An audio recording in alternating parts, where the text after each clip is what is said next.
अंजू बहुत जी अपने महत्वपूर्ण विचारों से अवगत कराएं और अपना वक्तव्य रखें अद्भुत भाषा के साथ। प्लीज मैं बुलाना चाहूंगी, वेलकम है बहुत बहुत दोबारा उपासिका अंजू कुमारी बहुत जी का।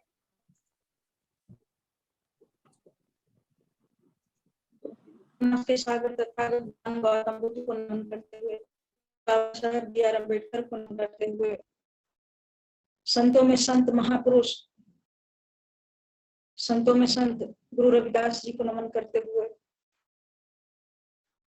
आज महिलाओं की जवाबदेही की बात की जा रही है, तो सबसे पहले मैं शिक्षा की देवी सावित्रीबाई फुले को नमन करते हुए, फातिमा शेख को नमन करते हुए, क्योंकि ये सभी हमारी महिलाएं थी, माता थी, जिनकी बदौलत समाज बहुत आगे हुआ, उन्नति पे चला।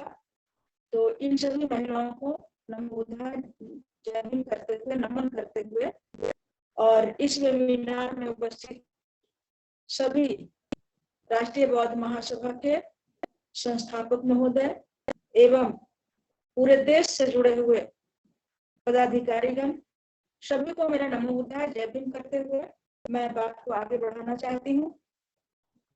तो अभी जो हमारी और इस वेबिनार को की मुख्य अतिथि बबीता चौहान जी, विशिष्ट अतिथि निरंजरा विनोद पीपर जी, राष्ट्रीय बौद्ध महासभा की सचिव हैं।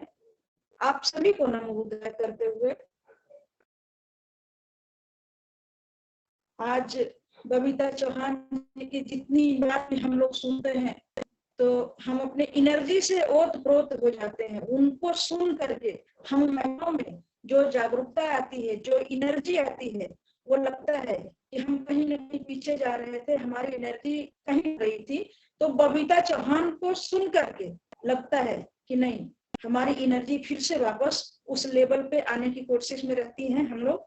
तो आज जिस हिसाब से, जिस तरह से हमारी बबीता चौहान जी ने अपनी बात को रखा है और निरंजरा बौद्ध जी ने जिस तरह से अपनी बातों को रखा है, कम शब्दों में, कम समय में, और जितनी जैसे गागर में सागर भरने की बात कही है निरंजरा विनोद जी, और बहुत ही अच्छी बातें बबीता चौहान जी कही हैं कि संपत्ति में अधिकार के लिए जानते तो सभी हैं, लेकिन आज तक किसने दिया है। और दूसरी बात उन्होंने कहा कि ज्ञान चाहे जहां से मिले, और बहुत ही प्राउड फील हम लोग करते हैं कि हमें राष्ट्रीय बौद्ध महासभा से जो ज्ञान मिल रही है वो देश में कहीं नहीं मिल रहा है, और ये हमारे लिए सुअवसर है। हम इसको सुअवसर के तौर पे देखते हैं कि जो ज्ञान हमें मिल रही है, जो मंच हमें मिल रहा है, और भी मुफ्त में, तो ये हमारे लिए और हमारी व्यक्तित्व को निखारने के लिए बहुत बड़ी बात है। आज जो विषय रखा गया है, सभी स्तर पर महिलाओं को समान अधिकार, भागीदारी मिलना चाहिए। मिलना तो चाहिए, लेकिन मिलती नहीं है, और उसके लिए चुनौतियां हैं, जवाबदेही है। तो हम सबसे पहले जो महिलाओं की स्थिति है, वो हमारे पुरुष प्रधान देश है और सब लोग हमारे भाई बंधु बैठे हुए हैं। हो सकता है क्योंकि महिलाओं की बात हो रही है, आप लोग अदरवाइज न लें इस बात को, लेकिन हम जो कहने जा रहे हैं क्योंकि महिलाओं की भावना की बात है, और आज हम महिलाएं संचालन कर रही हैं, हमारी महिलाएं वक्ता हैं और हमें ये मौका मिला है। तो महिलाओं की जहां तक बात है, उसको तो बाहर से चुनौतियां होती ही है, उसके घर से चुनौतियां स्टार्ट होती है। जब महिलाएं, बच्चियां जब पैदा होती है, उस समय से उसकी दोहरी नीति, एक लड़कों की और एक बेटी की, अगर एक ही घर में एक बेटा और एक बेटी है, बहू और बेटा है, तो दोनों की कल्चर में, दोनों के स्वभाव में, दोनों के परवरिश में अंतर हो जाता है। और महिलाएं जो होती है वो निर्णय करने में, वो भावनाओं में बह जाती हैं, और उसको लगता है कि हम किससे लड़े। सबसे पहले घर से जो विरोध होता है वो हम किससे लड़े, ये तो हमारा भाई है। और भाई है, हमारे पिताजी हैं, अगर वो ससुराल जाती है तो उसको लगता है ये तो हमारा बेटा है, ये तो हमारा पति है, ये हमारा ससुर है, ये हमारा देवर है। वो जो रिश्ते हैं उसमें वो बंधी रहती है और उसको सही गलत के ज्ञान तो होता है, वो चाहती है कि मैं ऐसा करूं, लेकिन वो भावनाओं में और ममतामयी होने के कारण, ममता के कारण वो कठोर निर्णय नहीं ले पाती हैं। और बबीता जी भी ये बात कही है कि जिस समाज की, अगर हम आधी आबादी हैं, जितने पुरुष हैं, आप सोच सकते हैं कि जितने पुरुष हैं उतने महिलाएं, एक भी पुरुष जो है ऐसा कहें कि अगर हमको गणना भी करने हो तो आधी आबादी हम हैं। और आधी आबादी जहां पहिए की बात होती है, बबीता चौहान जी भी इस बात को कही है कि आधी आबादी में अगर पहिए एक कमजोर हो और एक पहिए ताकतवर हो तो वो गाड़ी सही ढंग से नहीं चल पाएगा। तो हमें आज दूसरे पहिए को मजबूत करने की जरूरत है। मजबूत इसलिए, और बाबा साहब भी इस बात को कहे हैं और बबीता चौहान भी अभी इस बात को कही है कि अगर समाज की उन्नति देखनी हो तो जिस समाज की महिलाएं की उन्नति होती है वो समाज उन्नत होता है।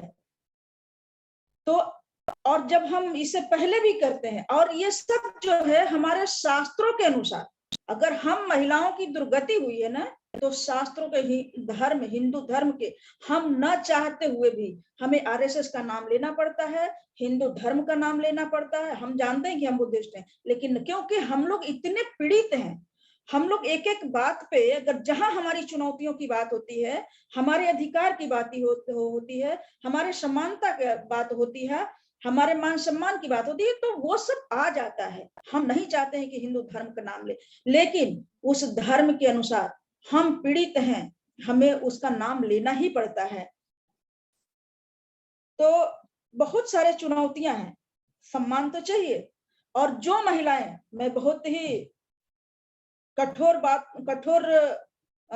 मतलब ये मैं कहना चाहती हूँ कि जो महिलाएं अपने घर के दहलीज को पार कर ली, जो महिलाएं निर्णय ले सकी कि नहीं, विरोध कर ली, कोई महिला है, बहुत कम ऐसे समाज है, बहुत ऐसे लोग हैं समाज में जो 100% लड़का और लड़की में फर्क न किए हों। और जिस समाज में, जिस घर में महिलाओं को बराबरी का हक मिला है, वो घर बेहतर बना है, वो घर आगे बढ़ा है।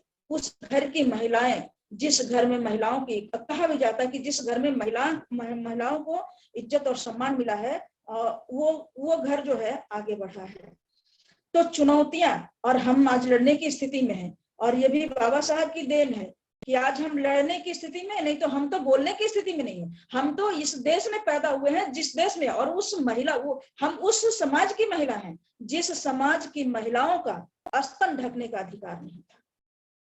ये आज हम कल्पना करें, सभी महिला, सभी पुरुष भी कल्पना करें कि हमारे समाज में, और ये सब उस धर्म शास्त्र के अनुसार था। आप सोच सकते हैं कि जिस समाज की महिलाओं को स्तन, कपड़े पहनने का अधिकार नहीं था, स्तन ढकने का अधिकार नहीं था, और वो महिलाएं चुनौतियां स्वीकार की और स्तन को काट करके रख दिया, तब जाकर के हमें अधिकार मिला है कपड़ा पहनने के लिए। तो हमें अधिकार भी चाहिए और हमें लड़ने की भी ताकत चाहिए, और हमारे लिए चुनौतियां और जवाबदेही तो हमेशा रहेगा।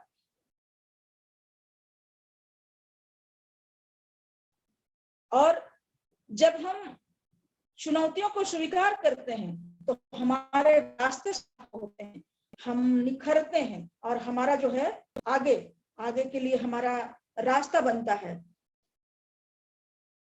तो सामाजिक, और अगर उच्च शिक्षा की बात करें तो जहां तक हो सकता है महिलाओं के लिए, जेंट्स को, लड़कों को तो लोग बाहर भेज देते हैं, वो उच्च शिक्षा की प्राप्ति के लिए भेज देते हैं, प्रशिक्षण के लिए भेज देते हैं, लेकिन हमारे महिलाओं को नहीं भेज पाते हैं, महिलाओं को बराबर का हक ही नहीं देते हैं। और वो कहते हैं, आज भी अगर हम इस मंच पे बैठे हैं तो आज भी लोगों को लगता है, जो संगठन चलाने वाले व्यक्ति हैं वो, उनको लगता है, हम तो धन्यवाद करते हैं, साधुवाद करते हैं आदरणीय धम्मप्रकाश भारती साहब को, इस बौद्ध महासभा के संस्थापक महोदय को, कि जिन्होंने हमें ये मंच और सुअवसर प्रदान किए हैं। आज भी बहुत सारे लोग हैं संगठन चलाने वाले, वो कहते हैं कि कार्यकर्ता, झंडा ढोने वाला, मंचों पे बोलने वाला कोई दूसरा होगा, और पदाधिकारी हम अपनी घर की महिलाओं को बनाएंगे। ये दूसरा, अपने घर की महिलाओं की बात नहीं करते हैं। उनको चाहिए महिला कार्यकर्ता, चाहिए महिला वक्ता चाहिए, लेकिन अपने घर की नहीं चाहिए, बाहर की चाहिए, दूसरे घरों की चाहिए। तो ये चुनौती है, और तो ये सोच को बदलना पड़ेगा। सामाजिक जो सोच है हमारे, हम बाबा साहेब को मानने वाले हैं, हम संविधान को मानने वाले हैं, और हमारे पुरुष प्रधान जो है, हमारे समाज के भी जो लोग हैं, वो वही हिंदू धर्म के नियमों कानून से चलते हैं। उसी की वजह से हमारी महिलाओं की जो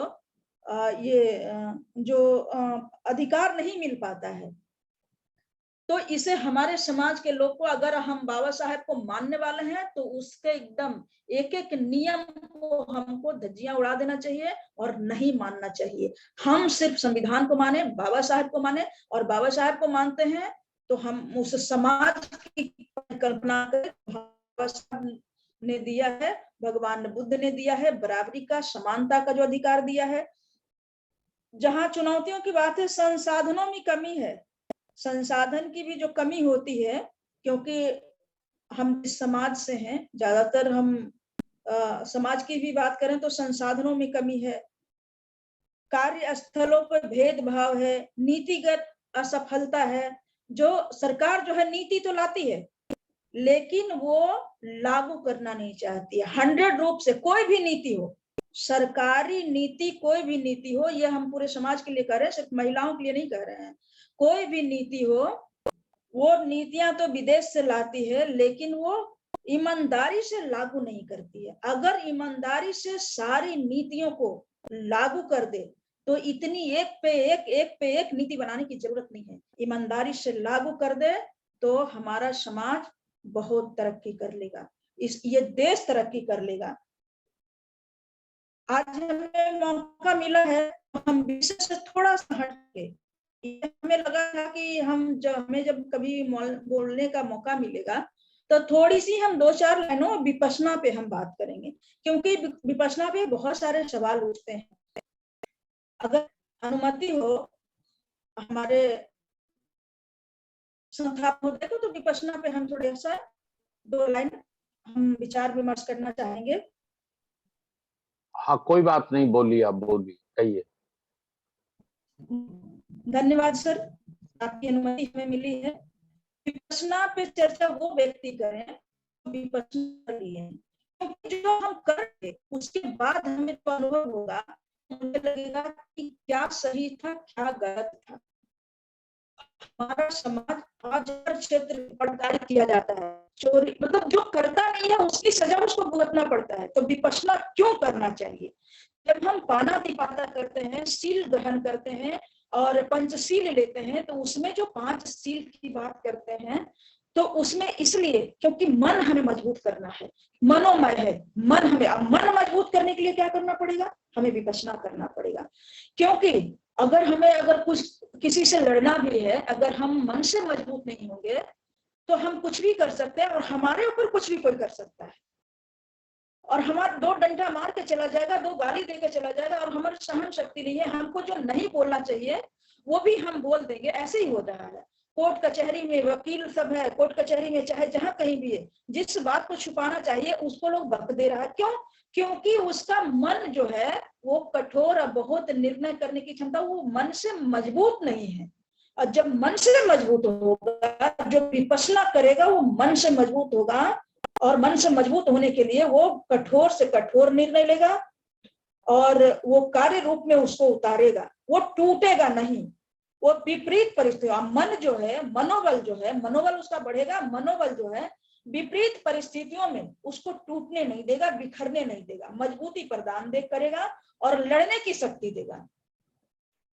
तो ये सब बातें हैं। और हम महिलाओं के लिए, और हमें हमेशा एक ये रहता है कि जब बोलते हैं, हमें बोलने का मौका मिलता है, तो मुझे ये लगता है कि हम अगर 2 शब्द कम बोलें, 2-4 लाइन कम बोलेंगे, 2-3 मिनट अगर हमारी बच जाती है, कम बोले तो हम अपने